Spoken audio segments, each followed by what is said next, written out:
2 yıldır bu Mart ayı geldiğinde 2022 Mart ayında 2 yıl dolmuş olacak. 2 yıldır biz hac umre sektörü olarak herhangi bir iç turizmle uğraşıyoruz. Umre ve hacın tahmin ediyoruz muhtemelen yılbaşından sonra açılmasını ümit ediyoruz. Yani net bir haber yok. Suudi Arabistan 5 büyük ülkeyi Türkiye, İran, Pakistan, Endonezya, bu ülkeler, Mısır, bu ülkelerin sayıları diğer ülkelere göre olduğu için 5 ülkeyi henüz yeşil yapmadı, henüz açılmadı. Ama aldığımız bazı duyumlara göre Ocak ayı ortası veya Ocak sonlarına doğru kısmen yavaş yavaş bu 5 büyük ülkeye açmasını ümit ediyoruz. Tüm bu sektörde olan Türkiye'de yaklaşık 1000 civarında hac umre seyahat acentası kendi çapında iç turizmle uğraşmaya başladı. Uçak biletleri iç turizmle ayakta durmaya çalıştı. Herhangi bir teşvik falan alamadık.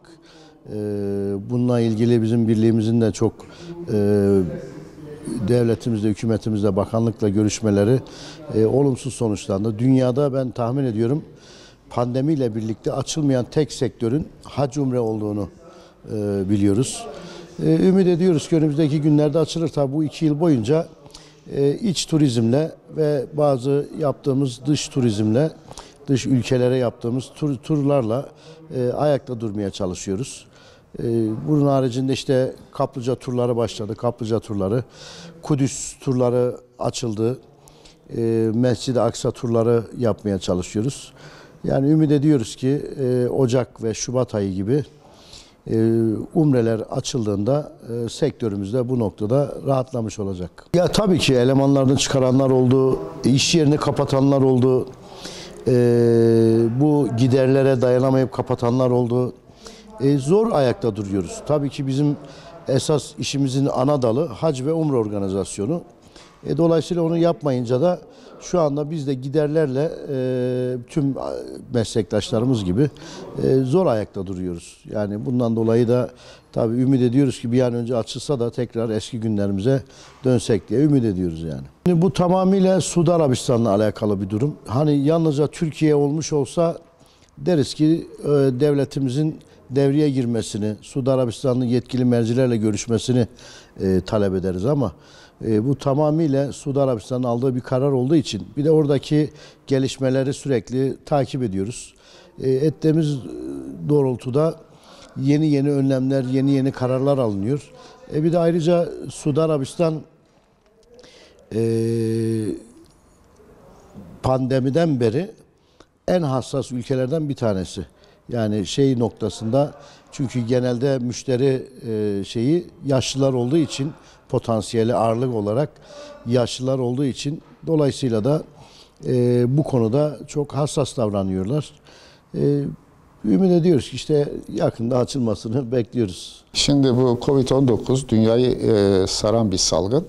Bundan etkilenmeyen sektör yok. En çok etkilenen de hac ve umre sektörü ve turizm ajantalar oldu. Bilet ve otel işi değil de hac umre işi yapan seyahat ajantalar çok mağdur oldu. Diğer turizmle ulaşan kişiler de kapanmadan dolayı mağdur oldu. Şu anda açılma hususunda bir ışık var. Herkes ümitle onu bekliyor. Suudi Arabistan umrecilerin %70'ine tekabül eden ülkeleri açmadı. Bunlar Endonezya, Türkiye, Pakistan ve Hindistan. Bunlar dünyada %70'e tekabül eden umreci gönderen ülkeler. Tabii o da şimdi ilk önce az olan ülkeleri açtı, deneme yapıyor. Tahminim biz de çok ümit varız. Yani inşallah bir yılbaşına kalmaz açılır diye bekliyoruz. Mağduriyet hususunda devletten bir destek de alamadık tabii bu esnada. Ama şikayetçi değiliz. Bir şekilde açılır. Bu 2 senenin zeralı da çıkar. İnşallah işler düzelir. Ümitle bekliyoruz. Şu anda bizim ajantalarda sürekli irtibatlı. Orada çalıştığımız şeyler var, vize şirketlerimiz var. Biz onlarla irtibat halindeyiz. Hac Umre Bakanlığı'yla görüşüyorlar. Onların söylediği çok yakında açılacak diye bize söylüyorlar. Tabii Diyanet İşleri Başkanlığı Kudüs'ü de açtı. O da bizim için artı bir şey. Biz de özel şirketler olarak Kudüs turlarını açtık. Yani bunlar Umre'nin ve hacın ön sesleri diyelim, açılmasına vesile olacak şeyler. İnşallah çok sürmez diye bekliyoruz, ümitle bekliyoruz. Şubat'ın 27'sinde tam kapanma, Suudi Arabistan kapattığından biz daha önceden vize aldığımız gruplarımız vardı. Onlar iptal oldu. Şimdi kapandığı için iptal oldu. Biz onların ödemelerini yaptık. Daha bizim Suud'la alacağımız, vereceğimiz var ama şu anda kişilere mağdur etmedik. Biz kendi bütçemizden olsun işte bir şekilde onların ödemesini yaptık. Hac'la ilgili, Hac'a direkt Diyanet İşleri Başkanlığı baktığı için mesela orada hac kayıt yaptıranların kayıtlarını Diyanet İşleri Başkanlığı tutuyor. Şirketlerin de kayıtlarını Diyanet İşleri Başkanlığı tutuyor.